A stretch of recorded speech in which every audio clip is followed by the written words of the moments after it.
Hey, Limitless community. Happy Thursday, as always.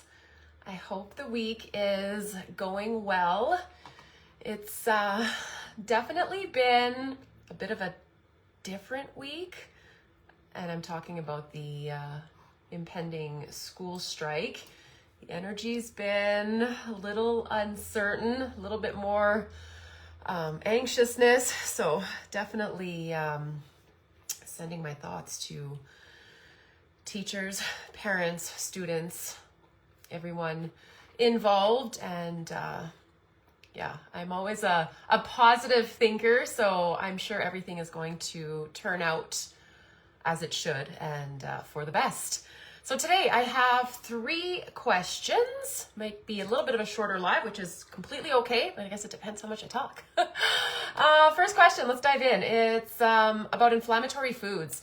Are there any other foods that are specifically more inflammatory that should be avoided? I know you've mentioned processed foods and seed oils before. So yes, there are other foods that fit in that inflammatory category. One right off the top of my head is alcohol, and that might not be a food per se, but alcohol, it just overloads the liver. And so if we have a burdened liver or a liver that just doesn't function, our liver detoxifies our blood. Detoxifies our blood every 6 to 7 minutes, I believe. I'd have to check my facts, but I think it's in and around that. So it's constantly working for us, from the air that we breathe to what we put into our body to what we put onto our body. And alcohol can definitely trigger systemic inflammation, so just overall inflammation. It's going to impact your sleep, which also can lead to inflammatory conditions as well. So that's one thing, one change that I've made in my life as of late is I've really cut back on alcohol, and I just feel overall better. It's not worth it for me to have a little bit of fun to only feel like crap for days, if not a week after I consume alcohol. Refined sugars, pastries, donuts, cookies. Of course, I say store-bought. If you're making cookies at home and you're using oat flour and you're using monk fruit as sweetener and you're using butter is not bad. And you're using maybe some chocolate chips that are sweetened with stevia, you can make better options. I'm talking more so candy, soda, flavored yogurts, cereals, even those so-called high protein cereals. Actually, any product that claims to be high protein, please read the labels. A lot of those things, they're just filled with a bunch of less than ideal ingredients. I know we can't stay away from absolutely everything. I don't. I love the odd protein bar when I know it's not the best for me. I will eat chickpea pasta when I know it's not the best option. But I eat anti-inflammatory, whole, single ingredient foods, I would say 90% of the time, if not a little bit higher. Things like refined carbs, refined grains, so pastas, breads, white breads. White rice is fine. Yes, some fiber is stripped, and I know I don't eat anything but white rice just because I find that brown rice actually disrupts my digestion. It's just what ultimately works for me. I'm getting fiber with all of the other fruits and veggies that I'm eating, which is at least 6 servings per day, if not more. So, we have to learn to, of course, balance things out. But when I say balance, I lean more towards eating, an anti-inflammatory diet. What else do I have on my list here? Processed meats. So things like deli meat, things like sausages, bacon, not the best for you. They have nitrites, other things in there that of course can lead to inflammation. So best to sprinkle that into your diet and not use processed meats to be like the sole contributor to your protein intake. Dairy can be inflammatory for certain individuals, not for everybody. I think the quality of the dairy matters. I don't even know if this is dairy, but like Kraft cheese slices or things like Cheese Whiz, would you consider that dairy? Probably not.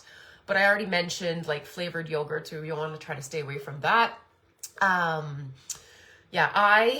If I consume dairy, it is typically from raw milk sources, and that is better for you. Gluten.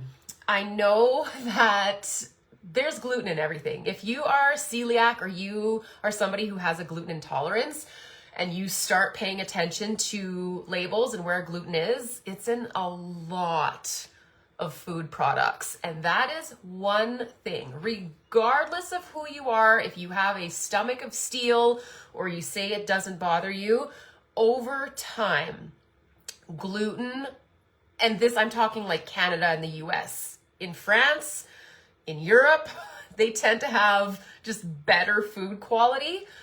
That's besides the point, but gluten here is not good for us, and it will actually disrupt your gut. It will disrupt your gut, leading to something called leaky gut. So there's like, your gut is supposed to be like sealed up and not supposed to let like foreign pathogens pass out of your gut into your bloodstream. With consistent intake of gluten, there's like little holes that end up happening in your digestive system, which leave inflammatory particles kind of cross those borders. That can lead to, well, a whack of issues, but we're talking specifically inflammation here. And, you know, if you do go down the rabbit hole of studying or educating yourself on inflammation, that is one of the biggest factors, starting factors. I have an ice pack I have like an injury in my inner thigh. Anyways, it was sliding down. You guys are probably like, what the heck is she doing? Train of thought. Yes, if you look up inflammation, that is one of the first signs leading to other chronic diseases. So this is not meant to like scare you or have you like completely revamp your diet. I think that having the approach of adding in anti-inflammatory foods as opposed to like, oh my gosh, I can't eat that, is a better approach. I'm not perfect. I don't strive for perfection or expect my clients to eat perfectly, but seeing where you can add in anti-inflammatory foods at every meal or snack is, I think, a really good place to be. All right, next question. How long does it take you to meal prep?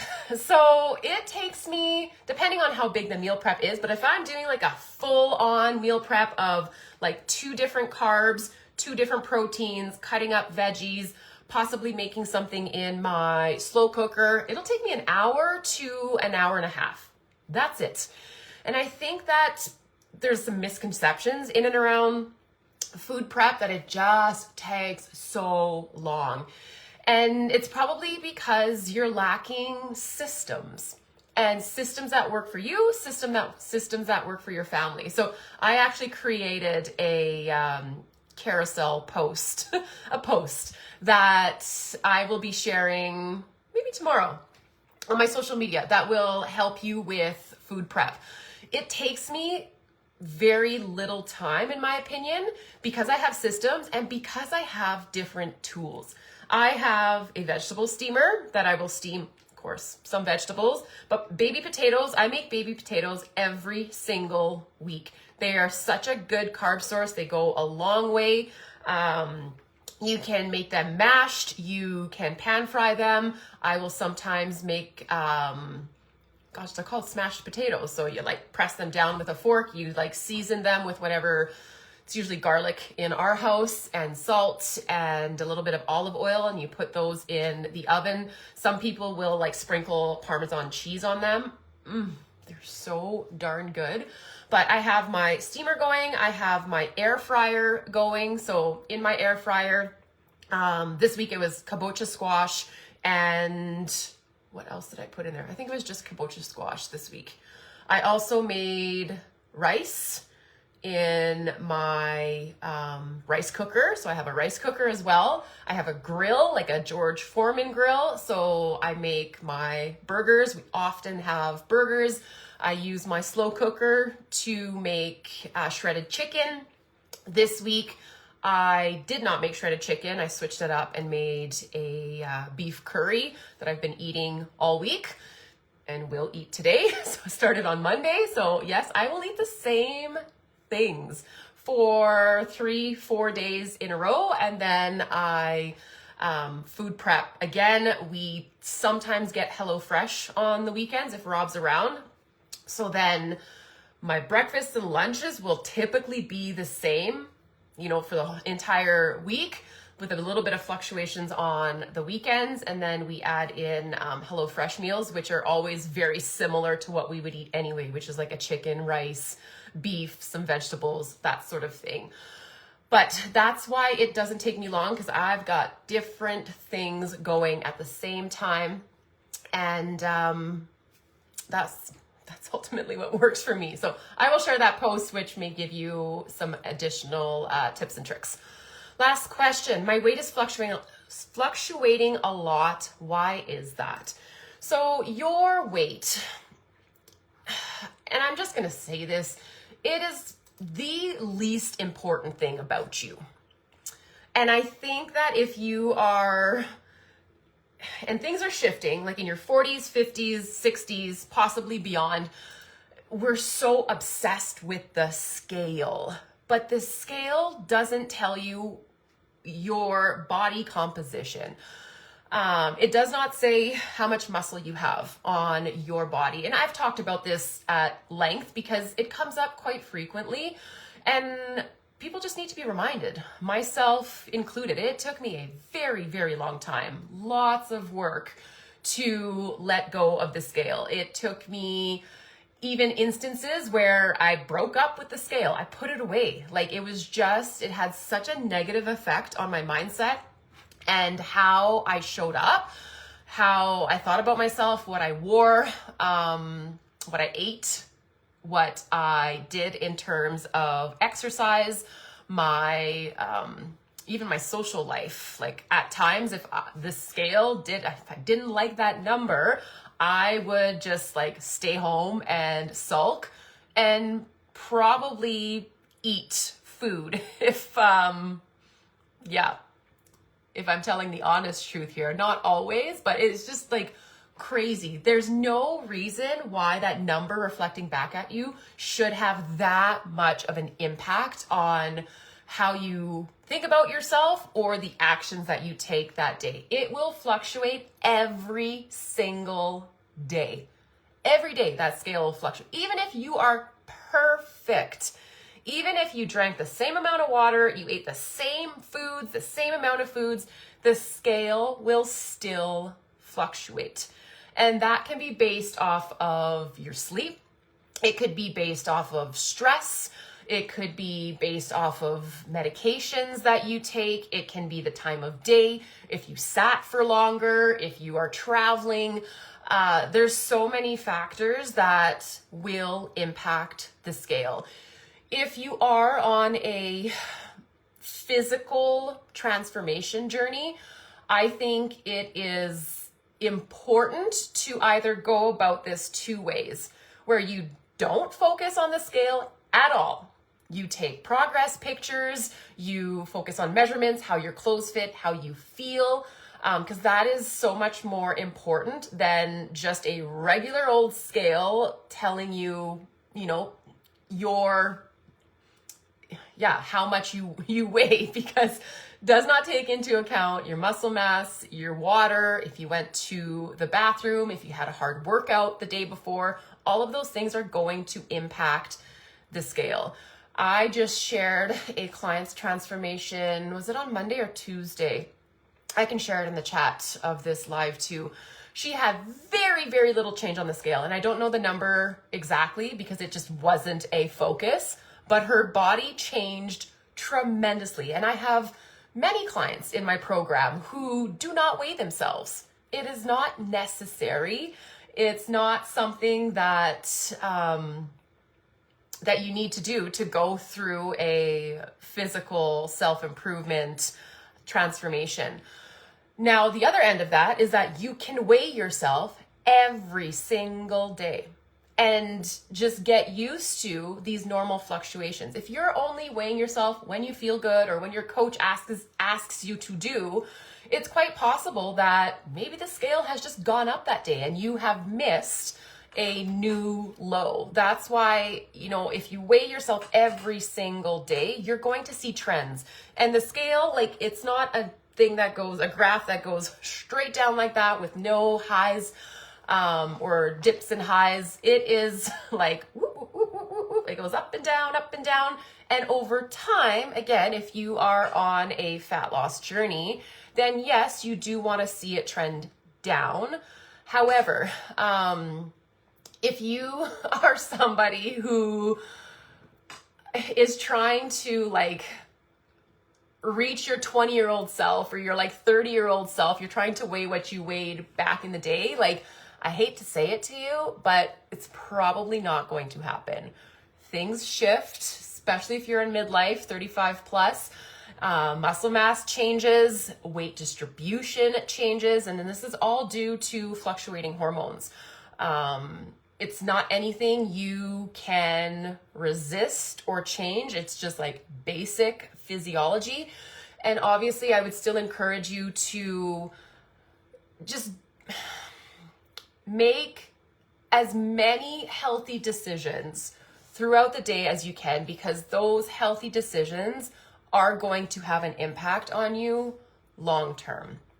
We're in this for the long haul. If you have been struggling with your weight for 10, 20, 30, 40, 50 years, don't expect things to magically change in 16 weeks, 6 months, even a year. It does not work like that. Many of my big transformations, these clients have been with me for a year, 2 years, over 3 years. It takes time. And I think that we get so frustrated because we give up. We don't see the results that we want, but it doesn't mean that changes aren't happening. Whew. That was a very loaded answer to that question. Okay, and that's it. I forgot. That was the last question. Oh my gosh, you guys. Yeah, anything else? Let me know. And I hope you have a great rest of your day.